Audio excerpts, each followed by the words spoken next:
आणि स्त्रीमध्ये काय साम्य आहे तर तुम्ही बघा, मूल जन्माला आल्यानंतर अगदी त्याची नजर सुद्धा स्थिर झालेली नसते आणि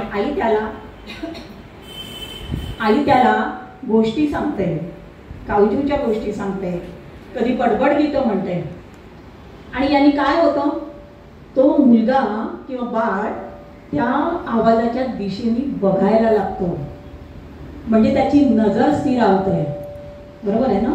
आणि पुढे जाऊन ओठांची जी हालचाल असते आईची, ती हालचाल ते बाळ टिपत असतं आणि मग ते बोलण्याचा प्रयत्न करतं. म्हणजे थोडक्यात या समाजाला जोडून घेण्यासाठी जे माध्यम आहे भाषा, ती भाषा आई शिकवते. पुढे जाऊन ती आपल्या मुलांना आजी म्हणा, आई म्हणा गोष्टी सांगते. कधी राजा राणीच्या सांगते, कधी गमती जमतीच्या सांगते, चिवकाऊच्या सांगते. पण त्या गोष्टींमध्ये सुद्धा काहीतरी तत्व असतं. बरेचदा आपण असं सांगतो ना की अरे असं एकटं राहू नये, सगळेजण मिळून राहिलं तर त्यात तुमचा फायदा होतो. असं सांगितलेलं मुलाला कळत नाही. पण पूर्वी आपण लहानपणी सगळ्यांनी गोष्ट ऐकलेली आहे की काड्यांचा एक काडी देतो, ती काडी तोडतो तो आणि 5-6 काड्या एकत्र बांधून तो जोडला देतो, ती तुटत नाही. त्यातून ते सांगतात की बघ एकत्र राहिलं ना एकीचा असा फायदा होतो. हे काय आहे, हे सरस्वतीचंच काम आहे. बरोबर आहे की.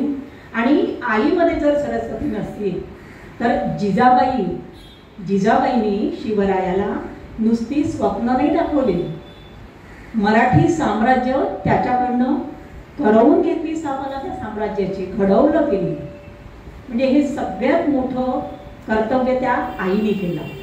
आणि म्हणून मला असं वाटतं नेहमी की आई जी आहे ती ही सरस्वतीचंच रूप आहे. बरं, एवढ्यावर थांबते का ती? तो मोठा झाल्यानंतर त्याच्यावर चांगले संस्कार करतात. आणि जेव्हा ती लग्न होत जाते किंवा तिला मूल होतं तेव्हा तिच्यातली आई जागी होत नाही. पोटात जेव्हा बाळ असतं तेव्हापासून ते सुरू असतं. कारण आता तर आपल्याकडे इतके गर्भसंस्कार आलेले आहेत की ते म्हणतात की 4-5 महिने झाल्यानंतर पोटावर हात ठेवून श्लोक म्हणा, मुलांना गोष्टी सांगा, त्या बाळाशी म्हणजे गर्भाशी बोला. पण हे आताच आहे का? नाहीये. हे तुम्ही आठवा, सुभद्रा जेव्हा श्रीकृष्णाच्या रथातून जात होती, अभिमन्यूच्या वेळेला ती गर्भवती होती, तेव्हा त्यांनी तिला चक्रव्यूहाची गोष्ट सांगितली. आणि ऐकता ऐकता तिला झोप लागली, म्हणून चक्रव्यूहातून कसं बाहेर पडायचं हे ज्ञान त्याला झालं नाही, पण चक्रव्यूह कसं भेदायचं हे मात्र तो शिकला. म्हणजे याचाच अर्थ असा की आई ही सरस्वतीचं रूप आहे. थोडा मोठं झालं की त्याच्याबद्दल तिचे स्वप्न असतात की त्यांनी काय करावं, कसं व्हावं. ती काय म्हणते, नेहमीच वाटते मनाला द्यावे तुला असे काही. गरीब असू दे, कशी असू दे, आई प्रत्येकीला आपल्या मुलाच्या भवितव्याची काळजी असते, ती स्वप्न पाहत असते. ती म्हणते नेहमीच वाटते मनाला द्यावे तुला असे काही, मिळो माया आभाळाची कवेत या दिशा नाही. म्हणजे या 10 दिशातलं सगळं काही तुला मिळो असं ती आईची कामना असते.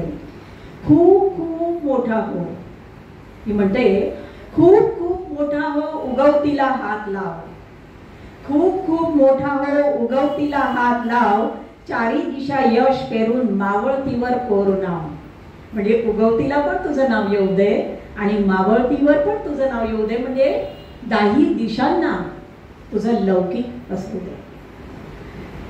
हे सारं करताना इतक्यावरती थांबत नाही. ती काय म्हणते, हे सारं करताना ठेव गोष्टी मनात काही, हे सारं करताना ठेव गोष्टी मनात काही, पोचले जरी हात नभी पायीची जमीन विसरायची नाही.